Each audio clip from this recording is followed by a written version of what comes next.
Hoje o nosso encontro será sobre a unidade 2 da Teologia Sistemática 4, onde eu quero conversar com você sobre os atributos da igreja. Você já deve saber que as 4 marcas da igreja, ou as 4 características da igreja, são um grupo de 4 adjetivos considerados as características que descrevem as marcas distintivas de uma verdadeira igreja pautada na palavra de Deus. Sendo elas, a igreja ela é una, a igreja é santa, a igreja é universal e a igreja é apostólica. Para aferirmos o conteúdo ou o caráter de uma igreja cristã, seja esta instituída em uma denominação ou apenas uma comunidade de cristãos, é imprescindível que ela promova e, de fato, viva em espírito esses 4 atributos. Tradicionalmente, pela observância desses 4 sinais, é perceptível quando uma igreja nutre um espírito legítimo, bíblico e verdadeiro junto ao Senhor. Vamos lá. O que é uma igreja una? A igreja una, conforme a descrição de Paulo na sua carta aos Efésios, ele nos diz assim, capítulo 4, dos versículos 4 a 7. Há um só corpo e um só espírito, assim como a presença para a qual vocês foram chamados é uma só. Há um só Senhor, uma só fé, um só batismo, um só Deus e Pai de todos, que é sobre todos, por meio de todos e em todos. E a cada um de nós foi concedida a graça conforme a medida repartida por Cristo. Então vamos entender um pouco disso aqui. Essa passagem descreve a unidade do corpo de Cristo. Tais palavras falam dos seguidores de Jesus Cristo, unidos em sua crença em um só Deus, um só Senhor. No discurso final de Jesus com seus discípulos, na noite de sua prisão, ele orou 3 vezes que eles pudessem ser um. Está registrado lá em João. Então, o Senhor, ele ora para que os cristãos possuam unidade, afirmando que esta unidade irá fornecer evidência mais convincente para o mundo que ele é o seu Salvador. As 4 marcas da igreja, ou as 4 características da igreja, são esse grupo, né, de 4 adjetivos. E é importante entendermos um pouco dessa unidade. Essa unidade, ela trabalha exatamente alguns valores exteriores e também tradições humanas. Na igreja do Novo Testamento, havia uma variedade de ministérios, conforme Paulo escreve na sua carta aos Coríntios. E também haviam opiniões sobre assuntos de importância secundária, ou seja, não tinham, em essência, nenhuma pertinência com o Evangelho de Jesus. Logo, nenhuma implicação à alma no que diz a respeito aos frutos cristãos. Embora haja uma uniformidade nas convicções da fé. A fé comum recebe ênfases diversas, segundo as diferentes necessidades percebidas, como foi assim também na Igreja dos Apóstolos. Uma igreja cristã legítima, ela respeita a identidade e gosto pessoal de cada cristão. Todos nós fomos discriminadamente criados por Deus. Ninguém é igual a outra pessoa. E uma igreja saudável, ela tem a ciência disso e ela exercita também isso. Além de respeitar cada ser humano em sua natureza pessoal, ela considera como irmã a outra igreja também que leva a Deus a sério, pouco importando as suas diferenças no quesito de forma, método, rito ou até fórmula. E se nós analisarmos, é pelo contrário. A palavra de Deus, em seus pontos básicos, podemos assim dizer, imprescindíveis do evangelho, as igrejas elas são uniformes. É claro que há uma variedade de formas, metodologia litúrgica, né, quando a gente olha para o modelo de adoração. Cada igreja tem a sua. Nós olhamos lá em Corinto e nós vamos ver um tipo de culto lá, que seguia aos padrões de uma reunião grega, dada a cultura e também o costume da nação. Portanto, não era comum nas igrejas na Palestina, onde a adoração se baseava no modelo da sinagoga judaica e tinha um padrão mais formal, centrado na exposição da palavra escrita, conforme era a cultura do povo hebreu. Então, ao destinar a sua epístola aos judeus, Tiago ele usa até mesmo a palavra sinagoga para se referir ao local que funcionava como ponto de encontro dos judeus para as orações e para a leitura das escrituras, um hábito adquirido na Babilônia devido à inexistência do templo. Então, em referência, Tiago faz isso em relação aos cristãos, que também se reuniam para cultuar a Deus e para estudarem a palavra. Preste atenção, a palavra de Deus, ela não estabelece nenhuma forma específica de liturgia ou adoração. Ela não determina o tempo que vai durar o culto, ela não determina qual é o ritmo musical, a maneira que se deve cantar, tampouco prestigia ingredientes do formalismo, muito menos de reverência. Nem tudo de mais, nem tudo de menos. Também a Escritura, em momento algum, decreta o monólogo como uma única forma necessária de ouvir a palavra de Deus numa congregação. Paulo chegou a ensinar aos coríntios que cada um pode falar na congregação. O que não pode haver, as escrituras nunca permitiu isso, é a desordem. Então a liturgia, ela depende tão somente de um consenso da igreja, baseado na cultura local, da melhor maneira que aprouver aos cristãos daquela igreja específica, embora diferentes na forma e metodologias, todas as igrejas devem ser unânimes em pontos fundamentais da conduta cristã: o equilíbrio, a organização, a racionalidade, conforme Paulo nos escreve em Romanos capítulo 12. Então, a maneira de cozinhar, né, a panela e o fogão é diferente, mas os ingredientes e a comida são as mesmas. Também a verdadeira unidade do Espírito Santo, independente da variedade denominacional exterior. Então, o chamado para a unidade do Novo Testamento é, portanto, uma ordem para manter a unicidade fundamental da vida que o Espírito concedeu através da regeneração, conforme Paulo escreve aos Efésios, capítulo 4. Os reformadores salientaram exatamente nesse ponto, distinguindo entre a igreja invisível, você lembra disso? De todos os eleitos, aqueles que verdadeiramente estão em Cristo, aqueles que foram salvos no passado, aqueles que estão sendo salvos no presente e aqueles que estão sendo ou que serão salvos no futuro. E também a igreja visível, que é um grupo misto de regenerados e não regenerados que, após receberem o evangelho, estão militando, congregando, exercitando a sua fé numa igreja local. Então, a unidade da igreja invisível é um fato consumado, porque foi concedido com a salvação. As Escrituras, contudo, também tornam claro que a divisão acha-se perfeitamente de acordo com a vontade divina, quando a essência do cristianismo estiver em risco. Esta razão, ou melhor, essa foi até inclusive a razão da discórdia entre Paulo e os judaizantes, né, descrita em algumas de suas cartas. O mesmo ponto de briga também de João com os gnósticos, né, que é registrado na sua segunda epístola, e também do mesmo conflito que houve entre Jesus e os fariseus, descrito no Evangelho de Marcos, no capítulo 7.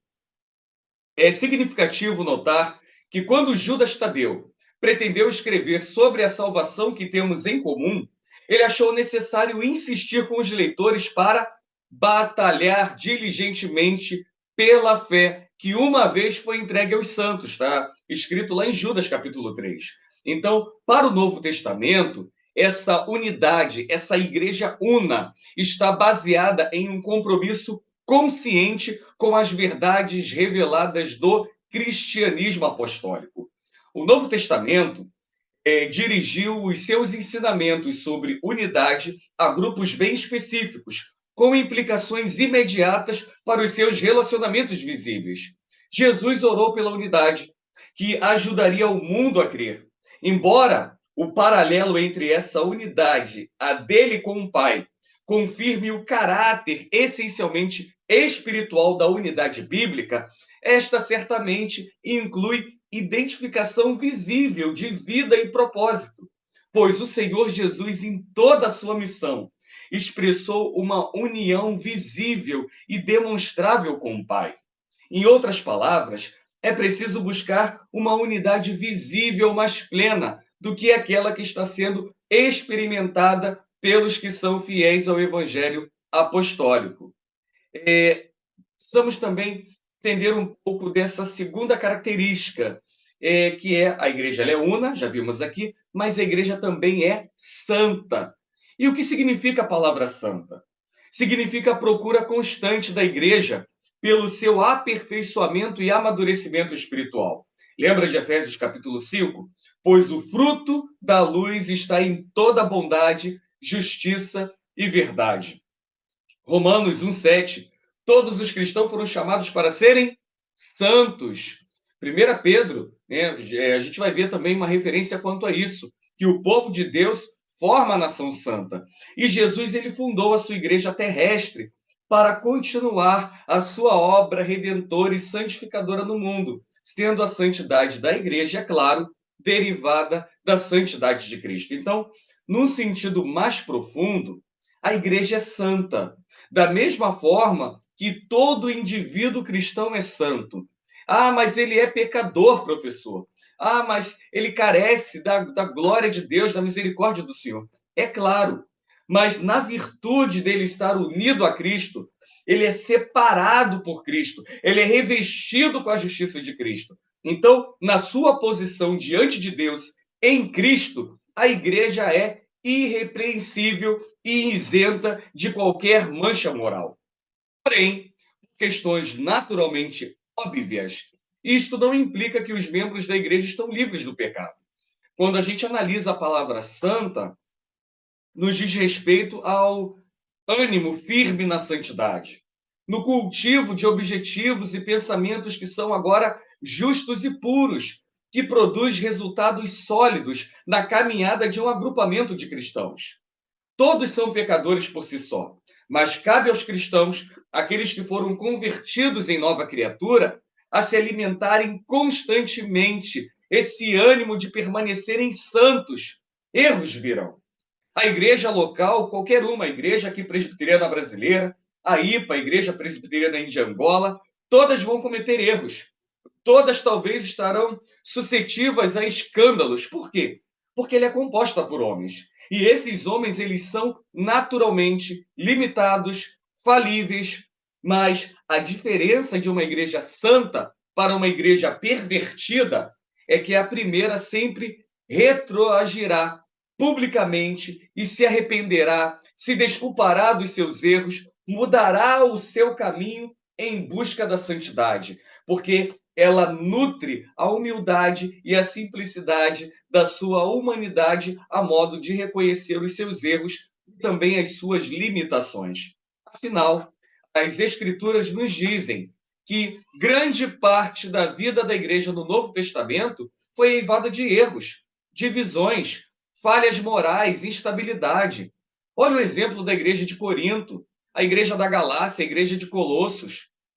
Uma igreja pervertida, pelo contrário, ela já se mantém no caminho do erro, por soberba, arrogância, vaidade, de sorte que procurará omitir os seus erros e vai negar cinicamente os escândalos e rechaçará a sua essência humana, o que é mentira diante de Deus, conforme a primeira epístola de João. Não podemos fazer Deus de mentiroso se nós dissermos que não há pecado em nós.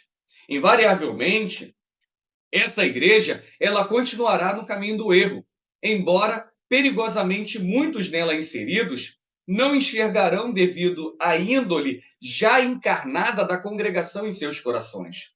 Então, nessa igreja, vai faltar o quê? Humildade, e vai faltar também um voluntário estado de desinformação, né? Aquela ideia de passividade e autossuficiência.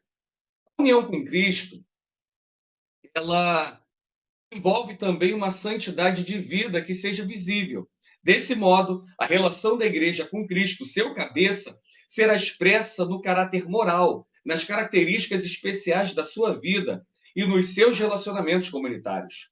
Uma igreja santa é uma igreja com fama de produzir frutos agradáveis ao próximo, de gerar pessoas de bem, valores que são bons valores, gente boa de Deus, conforme vocês dizem em Angola, pessoas amáveis, bondosas, coerentes, doces, amigas, pacientes, moderadas, generosas, apegadas com o bem, amantes da justiça. Paulo diz tudo isso, né, na sua carta aos Filipenses. Seja a amabilidade de vocês conhecida por todos. Definitivamente, constata-se uma igreja como saudável, legítima, uma igreja que produz frutos. Mateus registra isso no seu capítulo 7. Então, a igreja que se torna alheia a esta santidade é uma igreja também alheia a Cristo. E quando Cristo se dirigiu à sua igreja, ele esperava dela essa mesma diferença moral. E ele foi muito severo em seu julgamento quando observou que faltava algo a essa igreja. Nós vamos encontrar esse registro no capítulo 2, lá do Apocalipse, quando ele escreve às igrejas da Ásia. Então, Jesus é muito duro às igrejas que não apresentam essa característica de santidade. E essa santificação, é claro, não é produzida na terra. Ela provém de Deus. João, ele nos diz, santifica-os na tua verdade. A tua palavra é a tua verdade.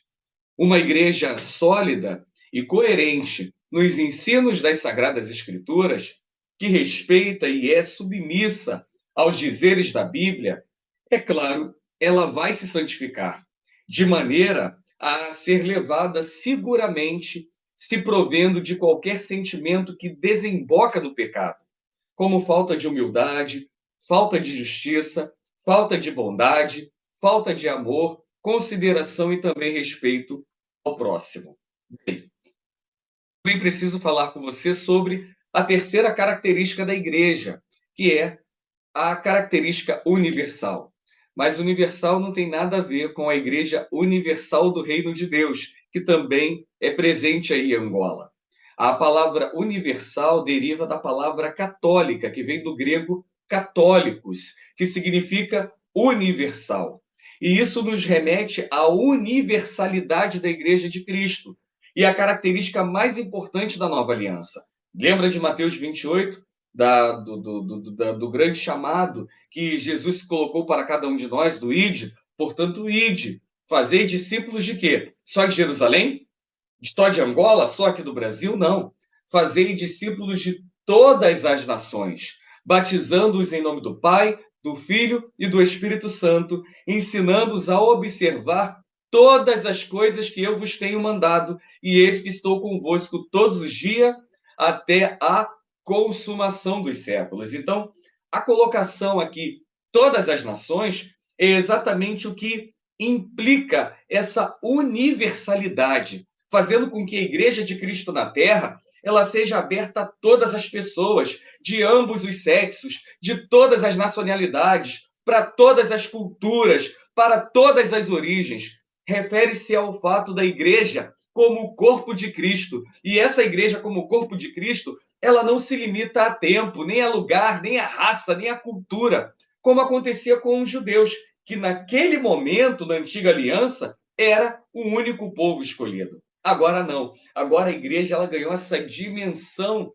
universal. Por isso a igreja é católica. Então nós evangélicos, nós somos unos, nós somos católicos, nós somos apostólicos, mas o sentido da nossa catolicidade não é em relação à Igreja Católica e Apostólica Romana. Nós não somos romanos, mas nós somos católicos, sim, devido à mensagem que nós anunciamos para todas as nações. Então, em seu uso primitivo, significa ser a Igreja Universal, essa igreja que vai se distinguir da igreja local, que mais tarde veio significar a igreja que professava a fé ortodoxa, em contraste com os hereges, né, do passado. E com o passar do tempo, a igreja de Roma ela arrogou para si, permita-me aqui a expressão de maneira talvez oportunista e exclusivista, o termo para a si mesma se referir como uma instituição eclesiástica centrada no papado e historicamente desenvolvida e geograficamente difundida.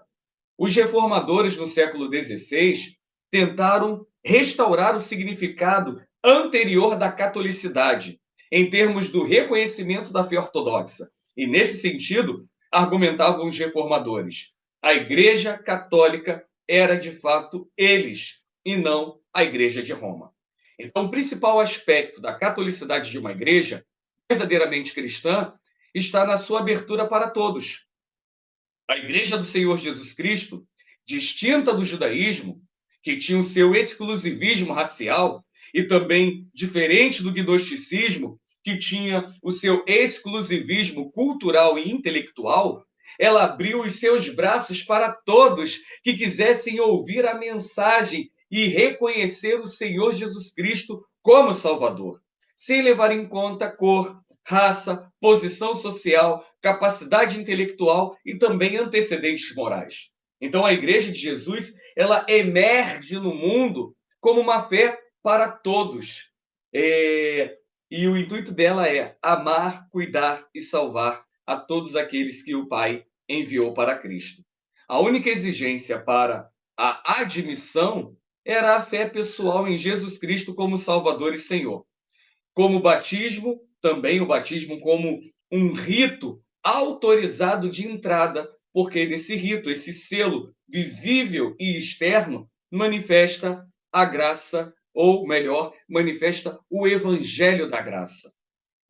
Afere-se uma igreja cristã de cunho verdadeiro através da sua catolicidade, ou seja, se ela promove o mesmo tratamento às pessoas, independente da classe social, vida pregressa, etnia, origem religiosa ou profissão secular, essa igreja ou uma igreja legítima de Cristo, ela não despreza os irmãos veteranos para dar maior atenção aos novatos. Uma igreja cristã verdadeira não arroga para si um status de exclusivista, nem tampouco desenvolve um sentimento elitista ou sectário em seus membros, como se fosse uma melhor igreja em relação às outras. Não há discriminação social, étnica, intelectual, tampouco como uma praxe em nossos dias, nós temos percebido com muita clareza a xenofobia denominacional religiosa. É nesse nível fundamental que esta característica, né, a de ser católica, deve ser entendida. Então, as igrejas que existem devem ser consideradas, né, que talvez não apresentem essas características, devem ser consideradas como suspeitas. Não existe lugar numa verdadeira igreja para discriminação de qualquer tipo, seja racial, seja de cor, seja social, seja intelectual ou moral. Nesse último caso, desde que haja evidência do verdadeiro arrependimento, isso para a questão moral. Agora, a discriminação denominacional, ela também precisa ser examinada com cuidado nos casos em que as doutrinas fundamentais bíblicas sejam claramente reconhecidas, pois muitas vezes se faz necessário não aprovar certas posturas e ensinos equivocados que confrontem com as Escrituras. Mas isso não quer dizer que devamos ser pessoas ácidas, intolerantes, radicais ou antipáticas. Pelo contrário, pois são os doentes que precisam ser tratados com mais afeto, com mais atenção, com mais cuidado, se assim elas o quiserem. Então a gente precisa entender um pouco dessa catolicidade da igreja.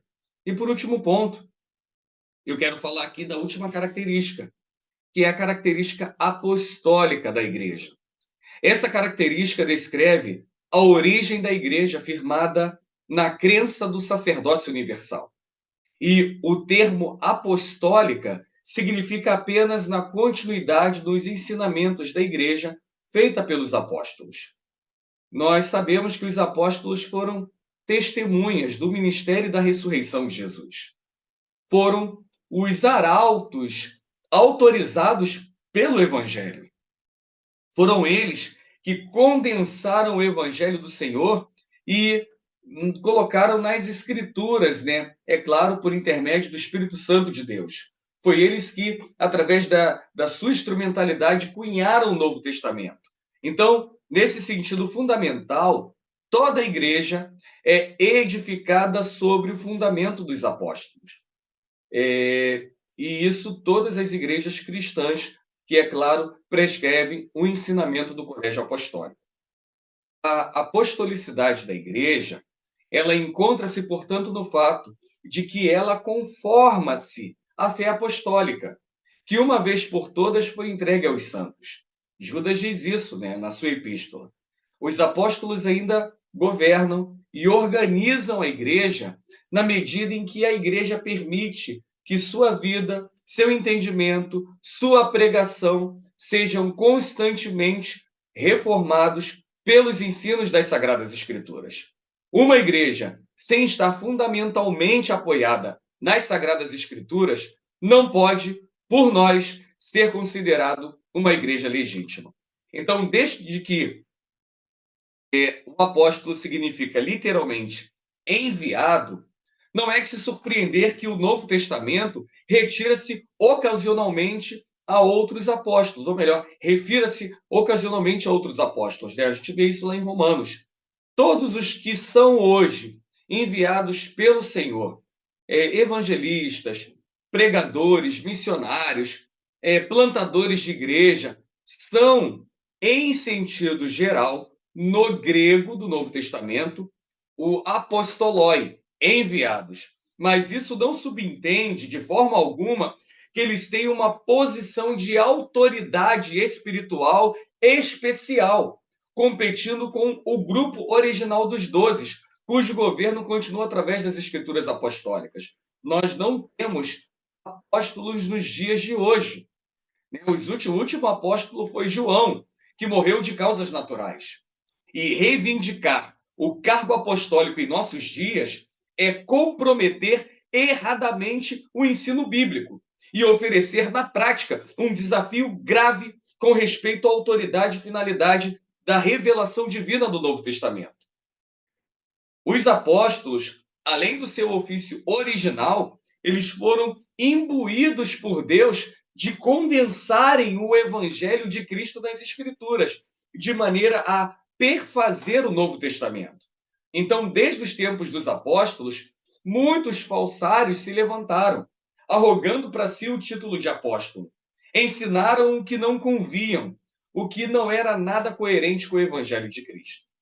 Muitos falsos apóstolos pegaram novas revelações, visões, para que as suas doutrinas fossem disseminadas, né?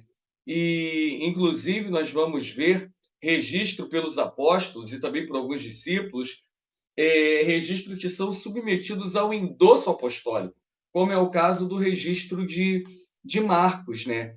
Que Pedro, né, Lucas, Paulo vai endossar. Então, Paulo confrontou a igreja da Galácia quanto a essa questão de darem ouvidos e se deixarem levar por falsos mestres, que diziam, olha, recebemos aqui revelações de anjos e coisas do tipo para revestir de certa autoridade a sua doutrina herética e errática. Está lá em Gálatas, no capítulo 1. E não só apenas eles inventaram novas práticas, mas anunciavam novas verdades, né? E deturpavam o sentido primário das Escrituras para a sua própria perdição, como também, infelizmente, para a perdição daqueles que o seguiram. Pedro destacou muito isso na sua segunda carta e também Paulo advertiu numa das suas cartas à igreja de Corinto. Então, precisamos ter esse cuidado, porque nos dias de hoje ocorre exatamente a mesma situação. Homens e mulheres se revestem por si mesmos de autoridade em nome de Jesus Cristo para anunciar opiniões doutrinárias, inéditas, revolucionárias, uma vez que não se contentam com o evangelho já revelado e querem forjar um outro evangelho conforme os seus próprios caprichos.